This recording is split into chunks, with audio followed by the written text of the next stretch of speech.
الحمدللہ وکفا والصلاة والسلام علی من لا نبی بعد۔ معزز و محترم حضرات، جمعے کے دن سے طبیعت بھی کچھ ناساز ہے، مگر ساتھیوں کی طرف سے بار بار ایک ویڈیو بھیجی جا رہی ہے اور جواب کا تقاضا کیا جا رہا ہے، جو جماعت اسلامی کے کسی مفتی امتیاز مروت نامی آدمی کا۔ میں ذاتی طور پر ان صاحب کو جانتا نہیں ہوں کہ کون ہیں، ان کی علمی حیثیت کیا ہے۔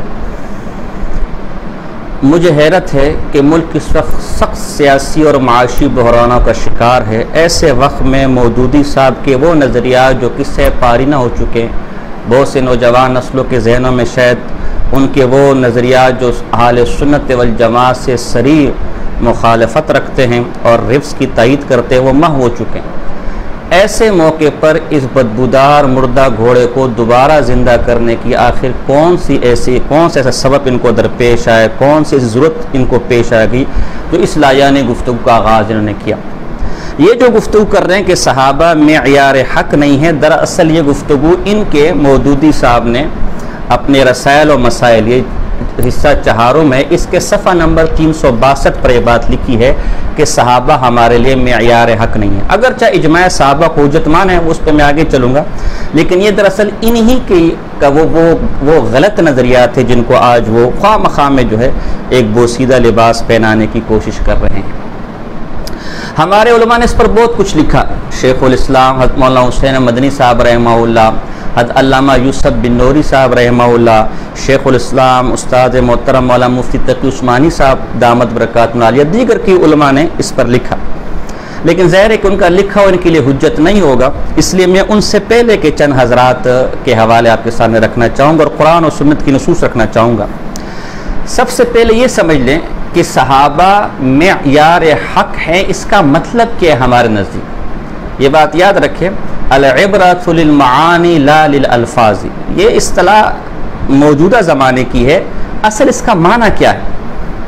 ہمارے نزدیک جیسے کہ علامہ یوسف لدھیانوی، معذرت چاہتا ہوں، جیسے کہ علامہ یوسف بن نوری صاحب رحمہ اللہ نے اپنے ایک مقالے میں جو عصمت انبیاء پر تھا اور صحابہ کے معیار حق ہونے پر تھا، جو جدید اضافات کے ساتھ 2019 میں بینات میں چھپا ہے، اس نے یہ وضاحت کی ہے، جس کا خلاصہ میں اپنے الفاظ میں سنا دیتا ہوں کہ معیار صحابہ سے ہماری مراد یہ ہے کہ رسول اللہ صلی اللہ علیہ وسلم اللہ کے آخر نبی ہیں، لہذا ان کی شریعت اور تعلیمات بھی تر قیامت ہوں۔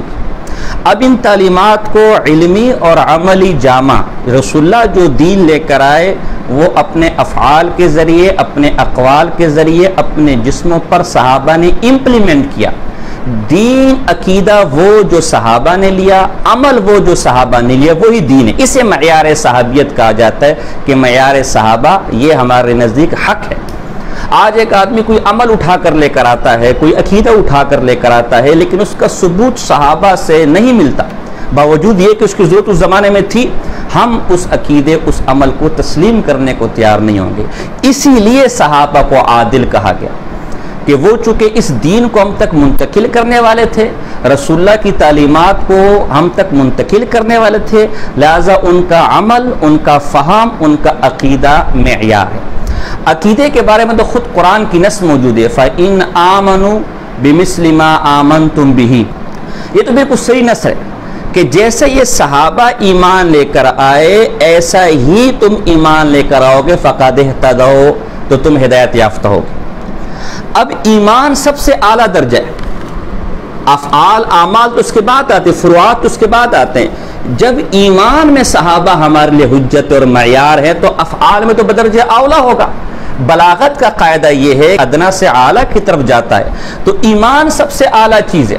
جب ایمان میں صریح نص موجود ہے کہ ایمان وہ معتبر ہے کہ جس کا معیار صحابہ کا ایمان ہو، تو افعال تو بدرجہ اولا اس میں صحابہ معیار حق ہوں گے۔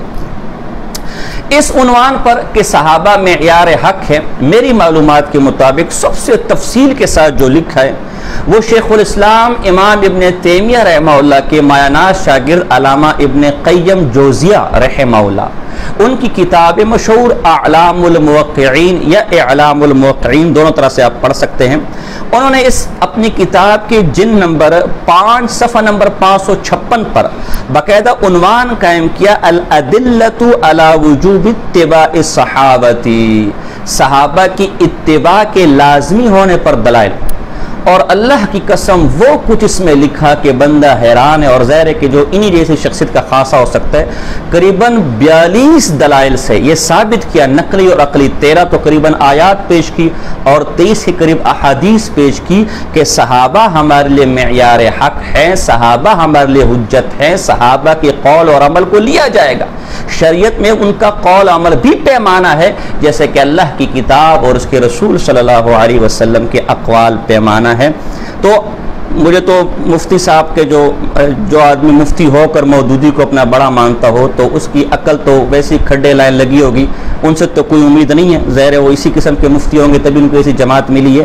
لیکن بعض افراد اور طلباء اور علماء اگر اس مسئلے کو تفصیل کے ساتھ پڑھنا چاہتے ہیں تو اس کتاب کی طرف مراجعت کریں۔ میں نے اس کتاب سے چند دلائل جمع کیے ہیں، وہ میں آپ کے سامنے ذکر کرنا چاہوں گا، اور مفتی صاحب کی ایک دلیل میرے علم میں آئی ہے، اس پر بھی تبصرہ کروں گا۔ مفتی صاحب نے اپنے قول کے صحابہ معیار حق نہیں ہے، ان کے لیے دلیل سورہ نساء فَإِن تَنَازَعْتُمْ فِي شَيْءٍ فَرُدُّوهُ إِلَى اللَّهِ وَالرَّسُولِ، اس کو معیار بنایا کہ دیکھو قرآن نے صاف اور واضح کہہ دیا کہ جب تمہارا کسی مسئلے میں تنازع ہو جائے، جھگڑا ہو جائے تو اسے اللہ اور اس کے رسول کی طرف لوٹاؤ۔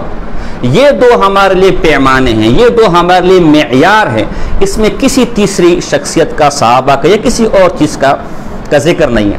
تو مفتی صاحب نے وہی کام کیا جو ان سے پہلے معتزلہ کرتے ہوئے آئے کہ انہوں نے اس آیت کو قیاس کے حجت نہ ہونے پر بطور دلیل پیش کیا، اور مفتی صاحب نے معتزلہ کی پیروی میں صحابہ کے معیار حق نہ ہونے کے ثبوت میں اس کو پیش کیا۔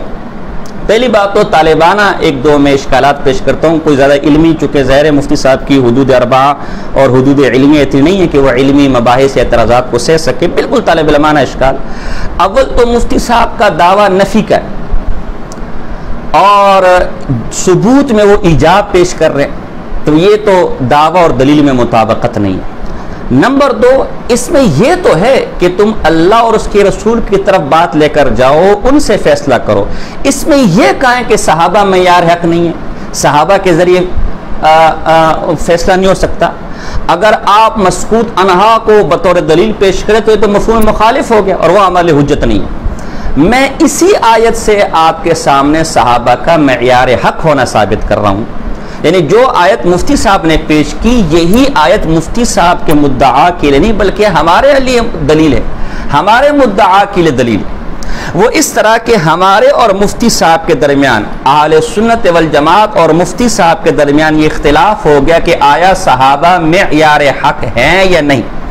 اب مفتی صاحب کہتے ہیں کہ صحابہ معیار حق نہیں ہیں، اور میں اور میری طرح تمام اہل سنت یہ کہتے ہیں کہ صحابہ معیار حق ہیں۔ اب یہ تنازع کہاں سے حل کرے؟ ایک تنازع تو پیدا ہو گیا، ایک جھگڑا پیدا ہو گیا۔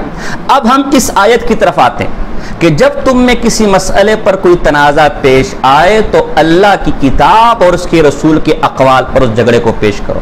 تو اب مفتی صاحب سے میں مطالبہ کروں گا کہ کہیں قرآن میں نکال کر دکھائے کہ صحابہ معیار حق نہیں، ہم ماننے کو تیار ہیں۔ کہیں رسول اللہ کے قول میں سے نکال کر دکھائے کہ میرے صحابہ کی پیروی نہ کرو، وہ معیار حق نہیں ہے، ان کی بات حجت نہیں، تو ہم ماننے کو تیار ہیں۔ جبکہ اس کے مقابلے میں قرآن بھی پیش کروں گا اور رسول اللہ کا قول بھی اور اقوال بھی پیش کروں گا کہ میرے صحابہ کے اقوال افعال وہ میری سنتوں ہی کی طرح سنتیں ہیں اور قابل حجت ہے۔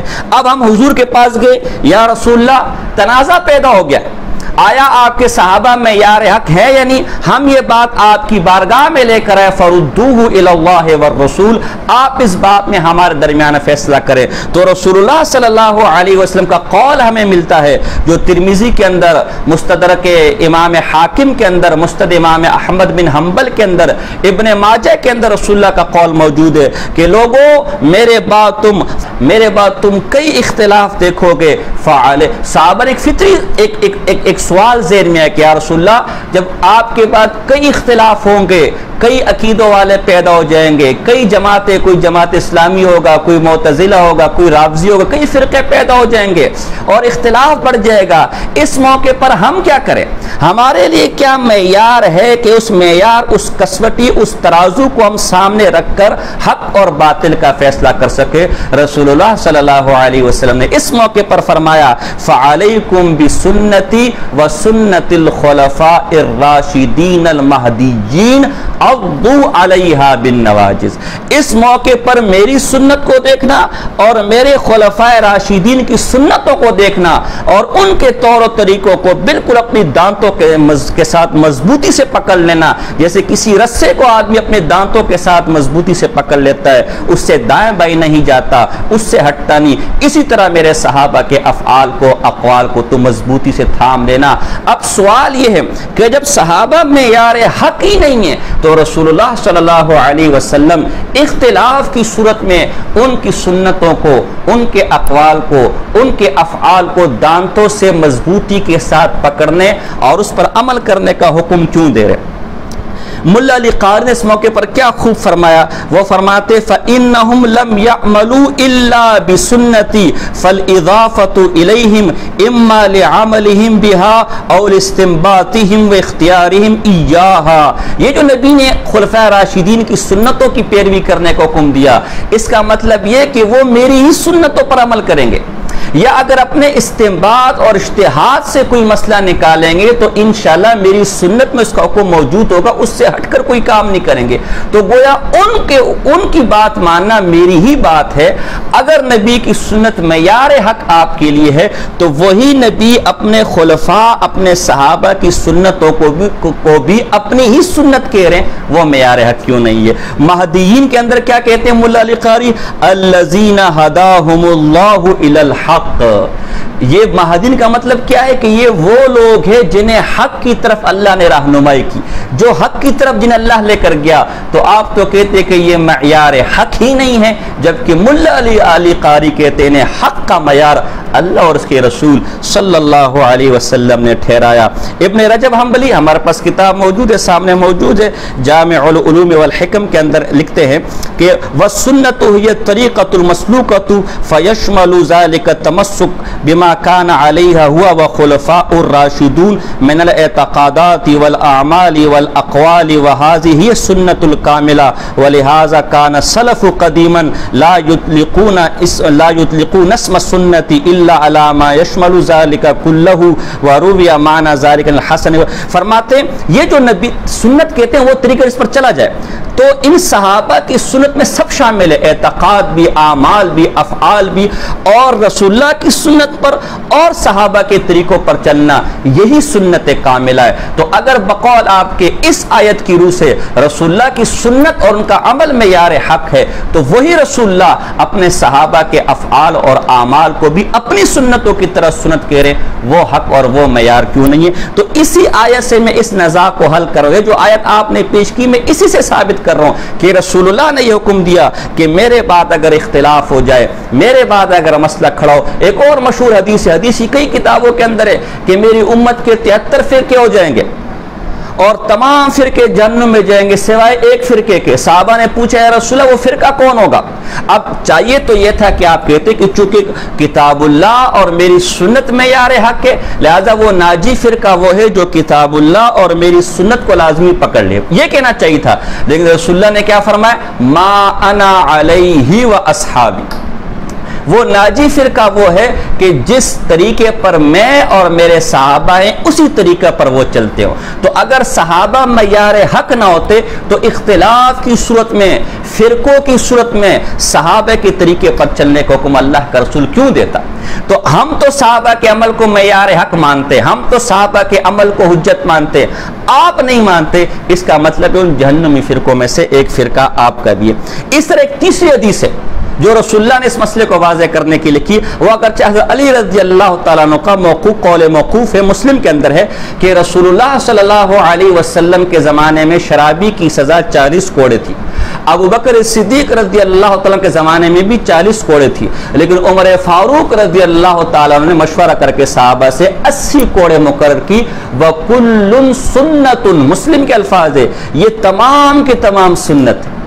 اب اگر صحابہ کا قول اور فعل معیار حق نہیں ہے، صحابہ معیار حق نہیں ہے، تو 80 کوڑے کس بنیاد پر حضرت علی سنت ٹھہراتے ہیں؟ کس بنیاد پر 80 کوڑوں کو آج حد شرعی قرار دیا گیا؟ اس کا جواب کوئی ہمیں دے۔ اللہ اکبر۔ امام نووی، بہرحال چونکہ وقت کم ہے میں اس طرف تفصیل میں نہیں جاتا، ایک اسی آیت کے تحت ایک اور میں آپ کے سامنے روایت حضرت عبداللہ ابن مسعود رضی اللہ تعالیٰ عنہ کی روایت بیان کروں گا، جو مشکات کے اندر، حلیۃ الاولیاء کے اندر اور شرح سفارینی وغیرہ کئی کتابوں کے اندر موجود ہے۔ حضرت عبداللہ ابن مسعود رضی اللہ تعالیٰ فرماتے ہیں من کان مستنن فلیستن بمن قد ماتا فإن الحی لا تؤمن علیہ الفتنہ۔ فرمایا جو کوئی تم میں سے کسی کی پیروی کرنا چاہے تو جو لوگ گزر گئے ان کی پیروی کرے، اس لیے کہ زندوں کے بارے میں کچھ پتہ نہیں کب کس فتنے میں مبتلا ہو جائے۔ اور آگے جو میرے مطلب کی بات ہے، اولئک اصحاب محمد صلی اللہ علیہ وسلم، یہ صحابہ اصحاب محمد حضور کی جماعت، کانوا افضل ھذی الامہ، اس امت کے سب سے افضل لوگ ہیں، ابرھا قلوبا، دلوں کے اعتبار سے سب سے پاک نیک ہیں، اعمقھا علما، علم کے اعتبار سے ان کی سطح تک کوئی نہیں پہنچ سکتا، واقلھا تکلفا، یہ دنیا کی رواداریوں میں رواج میں بہت کم تکلف کرنے والے تھے، اللہ نے ان کو چنا لصحبت نبیہ والاقامت دینہ، اللہ نے ان کو چنا اپنے نبی کی صحبت اور دین کے قائم کرنے کے لیے۔ اگر صحابہ معیار حق نہیں ہے تو دین ان کے ذریعے کیسے قائم ہو سکتا ہے؟ فَاعْرِفُوا لَهُمْ فَضْلَهُمْ وَاتَّبِعُوهُمْ عَلَىٰ آثَارِهِمْ، ان کا مقام اور مرتبہ پہچانو اور ان کے رستے پر چلو، ان کی پیروی کرو۔ وَتَمَسَّكُوا بِمَا اسْتَطَعْتُم مِّنْ أَخْلَاقِهِمْ وَسِيَرِهِمْ فَإِنَّهُمْ كَانُوا عَلَى الْهَدْيِ الْمُسْتَقِيمِ، جتنا تم سے ہو سکے ان کے اخلاق، ان کی سیرت کی پیروی کرو، اس لیے کہ یہی سیدھے رستے پر ہے، یہی ہدایت والے رستے پر ہے۔ میں آپ سے سوال کرتا ہوں، اگر صحابہ کی جماعت معیار حق نہیں ہے تو عبداللہ ابن مسعود رضی اللہ تعالیٰ جیسے صحابی جنہیں علم اور تفقہ کی دعا حضور علیہ السلام دے رہے، وہ کیسے یہ حکم دے سکتے کہ صحابہ کی پیروی کرو، صحابہ کے پیچھے چلو؟ انہیں یہ آیت نظر نہیں آئی کہ معیار حق صرف ہمارے لیے اللہ اور اس کا رسول ہے؟ اگر صحابہ خود حق پر نہیں ہیں تو ان کے پیچھے چلنے کا حکم کیسے دیا جا سکتا ہے؟ ان کی پیروی کا حکم کیسے دیا جا سکتا ہے؟ تو یہ جو آیت آپ نے پیش کی تھی جو دراصل میرا مستدل ہے، اسی آیت سے میں نے ثابت کر دیا کہ خود رسول اللہ نے اس موقع پر اس تنازع کو حل کیا کہ جب تم میں سے اختلاف ہو جائے تو میری سنت اور میرے صحابہ کی سنت کو دیکھو، اس لیے کہ اس طرح میری سنت معیار حق ہے، اسی طرح میرے صحابہ کی سنت بھی معیار حق ہے۔ یہ ایک آیت ہے، وقت مختصر ہے، میں اگر علامہ ابن قیم جوزیہ کے دلائل شروع کروں تو شاید 1.5-2 گھنٹہ میں بھی میرا درس ختم نہ ہو، میں بہت مختصر وقت میں گفتگو کروں گا، اگر اس پر کس نے قیل و قال کیا تو میں انشاءاللہ اس پر گفتگو کروں گا۔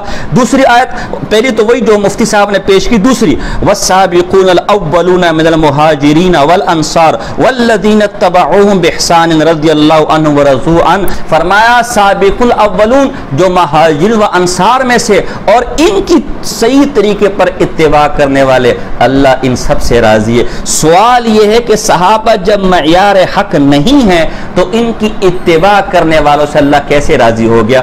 ان کی اتباع کرنے والوں کے لیے جنت کی خوشخبری اللہ نے کیسے سنا دی؟ اس لیے کہ جنت کی خوشخبری، اللہ کی رضا کا سرٹیفکیٹ تو اسے دیا جائے گا جو حق پر ہیں، جو حق کے معیار کو تھامے ہوئے۔ جب صحابہ حق کا معیار ہی نہیں ہے تو پھر ان کی پیروی کرنے والے کیسے؟ اور تیسری